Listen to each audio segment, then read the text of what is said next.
Tripura football association আয়োজিত আসন্ন প্রথম ডিভিশন ও রাখালশিল্ড ফুটবলের আগে কল্যাণ সমিতির ক্লাবের বার পূজা অনুষ্ঠিত হয় আগরতলা উমাকান্ত ময়দানে। এই বছর 22 লক্ষ টাকা খরচ করে টিম তৈরি করা হয়েছে। মণিপুর এবং মিজোরামের ফুটবলারদের সাথে থাকছেন রাজ্যের বেশ কয়েকজন তারকা ফুটবলার। টিমের কোচ হিসেবে আছেন আবু তাহের। তাদের লক্ষ্য রাখালশিল্ড ও প্রথম ডিভিশনে চ্যাম্পিয়নের শিরোনাম অর্জন করা। সার্বিক বিষয়ে ক্লাব সম্পাদক শ্যামল কুমার দেব সাংবাদিকদের সম্মুখীন হয়ে কি প্রতিক্রিয়া ব্যক্ত করেছেন শুনুন। সাংস্কৃতিক ও ক্রীড়া সংস্থার পক্ষ থেকে রাখাল স্মৃতি এবং এ ডিভিশন লিগকে সামনে রেখে বাগান্ত স্টেডিয়ামে আমরা বার পূজা করলাম এবং আমার সাথে রয়েছেন এবারের আমাদের ফুটবল টিমের কোচ শ্রদ্ধেয় আবু তাহের মহোদয় এবং আমার ফুটবলের ম্যানেজার তন্ময় ধর মহোদয় এবং আমাদের বরিষ্ঠ নেতৃত্ব রয়েছেন মানুষদা এবং আমাদের অতনু এবং আমাদের সমস্ত পিজি এবং আমাদের প্লেয়াররা রয়েছেন।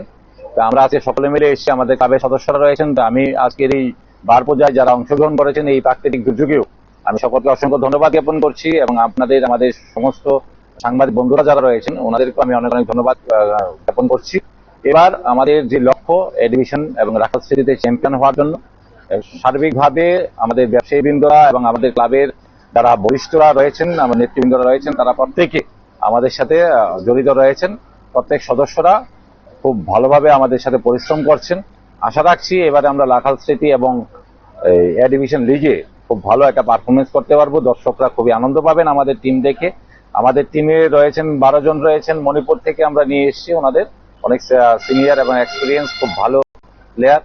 পাশাপাশি মিজোরাম থেকে একজন রয়েছেন এবং আমাদের লোকাল আপাতত আমরা 8 জন নিয়েছি। পরবর্তী সময় দেখা যাক আমরা কি করতে পারি, কিন্তু আমরা আশা করছি যে একটা খুব ভালো ফুটবল খেলা উপহার আমরা দিতে পারব। দেখুন, আমরা একটা কথা বলবো যে বড় ক্লাব বলতে তেমন কিছু না, খেলাধুলাতে যারা খুব ভালো একটা টিম করে খেলাধুলা মাঠের মধ্যে ভালো প্রেজেন্টেশন দিতে পারে, প্রেজেন্ট করতে পারে, সেই ক্ষেত্রে আমরা আশাবাদী যে এবার আমরা চ্যাম্পিয়নের লক্ষ্যে আমরা মাঠে নামছি। কিন্তু দর্শকরা একটা ভালো খেলা উপহার পাবে, সেটা আমাদের সবসময় বরাবরই আমরা কল্যাণ সমিতি একটা পপুলার টিম থাকে এবং লোকে আমাদেরকে বিশেষ করে মাঠে যারা দর্শকরা থাকেন ওনারা বরাবর আমাদেরকে সাপোর্ট করে যান। আশা রাখছি যে আমাদের উপর যেভাবে দর্শকরা আশা রাখেন এবারও দর্শকরা নিরাশা হবেন না, একটা ভালো ফুটবল খেলা আমরা উপহার দেব এবং চ্যাম্পিয়নের লক্ষ্যে আমরা নামছি। না, আপাতত মণিপুর, মিজোরাম এবং আমাদের লোকাল প্লেয়াররাই রয়েছেন এখানে।